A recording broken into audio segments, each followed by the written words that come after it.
Halo guys, jumpa lagi masih di Pojok Hukum. Masih dengan Bang Upi. Kali ini kita ke kasus mantan pacar yang mengancam menyebarkan aib di media sosial guys. Bagaimana cara menanganinya dan kategorinya apa sih dalam hukum di negeri kita Indonesia. Jadi, Dini itu sudah beberapa bulan pengen putus ya. Sudah putus dari pacarnya tuh. Jadi memang itu cita-cita dia sebenarnya, sudah sejak lama dia ingin putus. Namun si pacar tadi akan mengancam mengirimkan video asusila yang pernah mereka lakukan, yang direkam oleh pacarnya tadi itu secara diam-diam. Nah, ancamannya itu apabila Dini minta putus dari pacarnya itu, dia akan menyebarkan video itu. Jadi kemudian terjadilah guys keputusan itu.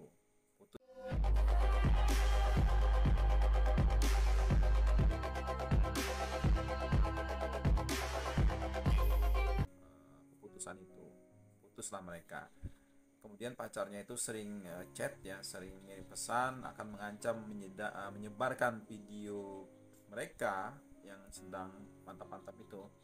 Tapi si Dini membiarkan aja gitu. Ternyata benar pacarnya itu kemudian benar-benar melakukan niatnya menyebarkan video dewasa itu melalui internet, dan itu kemudian membuat si Dini itu malu guys, malu benar, dan kemudian dihujat oleh banyak orang. Terlebih kemudian Dini itu dicap sebagai perempuan murahan dan dipandang rendah di masyarakat, di keluarganya. Nah, langkah hukum apa yang harus dilakukan Dini? Kalau misalnya dia harus lapor polisi, apakah Dini juga ikut dihukum? Karena menjadi pemain utama juga dalam video itu kan maksudnya. Nah, bagaimana hukum di kita itu memandang hal seperti ini? Jadi perlu diketahui bahwa konten apa saja sih yang termasuk pornografi menurut hukum? Berdasarkan pasal 1 angka 1 Undang-Undang Pornografi, yang dikategorikan sebagai pornografi adalah gambar, sketsa, ilustrasi, foto, tulisan, suara, bunyi, gambar bergerak, animasi, kartun, percakapan, dan gerak tubuh guys.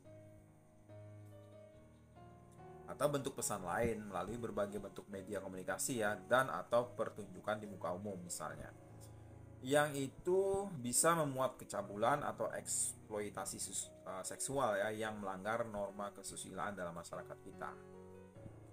Nah, dalam kasus ini video dewasa atau video asusila tadi itu diasumsikan sebagai gambar ya, kita anggap sebagai gambar bergerak yang memuat kecabulan atau eksploitasi seksual yang melanggar norma kesusilaan di masyarakat kita.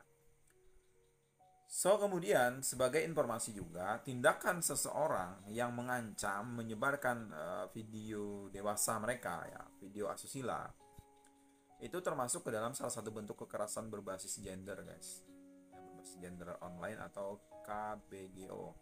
Ini memuat pendekatan untuk memperdaya atau cyber grooming masuk. Kemudian pelecehan online atau cyber harassment itu juga masuk, pertasan atau hacking, kemudian ada konten ilegal atau illegal konten, pelanggaran privasi atau infringement of privacy, kemudian ada ancaman distribusi foto atau video pribadi, itu malicious distribution itu masuk, kemudian pencemaran nama baik juga, itu online defamation ya, dan juga ada rekrutmen online atau online recruitment, itu termasuk semua kategori tadi. Jadi dengan demikian, tindakan seseorang yang mengancam menyebarkan video asusila atau video dewasa lewat chat itu bisa dijerat dengan pasal 29 Undang-Undang ITE Junto pasal 1 angka 8 Undang-Undang nomor 19 tahun 2016 guys, yang menambah baru pasal 45B Undang-Undang ITE, yang isinya itu bahwa setiap orang yang dengan sengaja dan tanpa hak mengirimkan informasi elektronik dan atau dokumen elektronik yang berisi ancaman kekerasan atau menakut-nakuti yang ditujukan secara pribadi dipidana dengan pidana penjara paling lama 4 tahun dan atau denda paling banyak 750 juta rupiah. Itu ancaman pidananya melakukan penyebaran video asusila tadi, video privat ya, video pribadi yang harusnya itu menjadi koleksi pribadi, yang sebenarnya nggak perlu dikoleksi juga kan. Kemudian apa ancaman pidana menyebarkan? Tadi ancaman pornografinya ya, menyebarkan video itu secara diam-diam. Kita lihat dulu, persetujuan atau konsen merupakan bagian yang sangat vital ya dalam menentukan ada tidaknya pelanggaran terhadap pasal 4 ayat 1 Undang-Undang Pornografi yang melarang produksi dan pembuatan pornografi yang secara eksplisit memuat diantaranya persenggamaan dan ketelanjangan. Jadi perbuatan mantan pacar si Dini tadi yang sudah merekam video hubungan seksual tanpa sepengetahuan dan persetujuan mereka ya, diam-diam kan.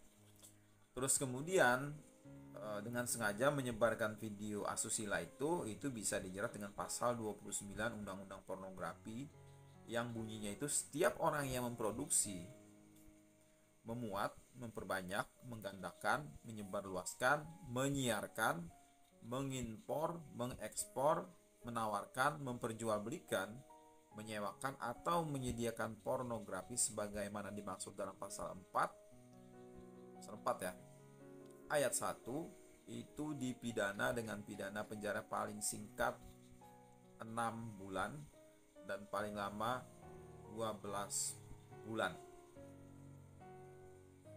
tahun, dan atau pidana denda paling sedikit 250 juta dan paling banyak 6 miliar rupiah. Nah itu ancaman pidananya.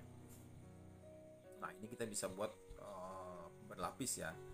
Jadi selain bisa dijerat dengan undang-undang pornografi dikarenakan penyebaran video porno dilakukan melalui internet, melalui media online, maka si pelaku tadi, pacarnya Dini tadi itu juga bisa dijerat pasal 27 ayat 1 Undang-Undang ITE Junto pasal 1 angka 8 Undang-Undang nomor 19 tahun 2016 yang mengubah pasal 45 ayat 1 Undang-Undang ITE guys. Dimana setiap orang yang dengan sengaja dan tanpa hak mendistribusikan dan atau mentransmisikan dan atau membuat dapat diaksesnya informasi elektronik dan atau dokumen elektronik yang memiliki muatan yang melanggar kesusilaan itu dipidana dengan pidana penjara paling lama 6 tahun dan atau denda paling banyak 1 miliar rupiah. Itu ancaman pidananya. Nah, perlu dicatat di sini guys, bahwa dalam hal tersebarnya video pornografi tadi berdasarkan pasal 4 ayat 1 Undang-Undang Pornografi, pihak yang dapat dikenakan hukuman adalah orang yang memproduksi, membuat, memperbanyak, menggandakan, menyebarluaskan, menyiarkan, mengimpor, mengekspor, menawarkan, memperjualbelikan, menyewakan, atau menyediakan. Jadi apabila mantan pacar itu merekam video asusila tanpa sepengetahuan pasangannya yang berbuat asusila, maka si pasangan yang tidak tahu tadi, yang tidak tahu menau, itu tidak bisa dihukum berdasarkan pasal 4 ayat 1 Undang-Undang Pornografi ini. Karena posisi dalam hal ini tadi si Dini yang tidak tahu menau itu adalah sebagai orang yang dirugikan akibat direkam dan disebarkan video privasinya itu, walaupun oleh pasangannya gitu. Kasus Ariel Noah ya dengan Luna Maya seperti itu, atau Ariel dengan Cut Ari kan. Nah, untuk itu langkah hukum yang bisa diambil si Dini tadi adalah bisa membuat laporan kepada pihak kepolisian dan atau pihak berwajib lah intinya atas dugaan tindak pidana yang dilakukan oleh mantan pacarnya, langsung aja laporkan. Demikian jawaban dari kami guys, semoga bermanfaat dan menjadi inspirasi dan bisa membuka pencerahan dalam bidang hukum. Bagi yang punya pendapat lain atau pengen bertanya lagi, mungkin jawaban ini masih belum puas, silahkan sampaikan di kolom komentar. Kita akan terus berjumpa lagi, kita akan terus review, kita akan terus kupas, kita akan terus bahas pojok hukum. Jangan lupa tetap like, share, komen, dan subscribe. Jumpa lagi di video berikutnya guys.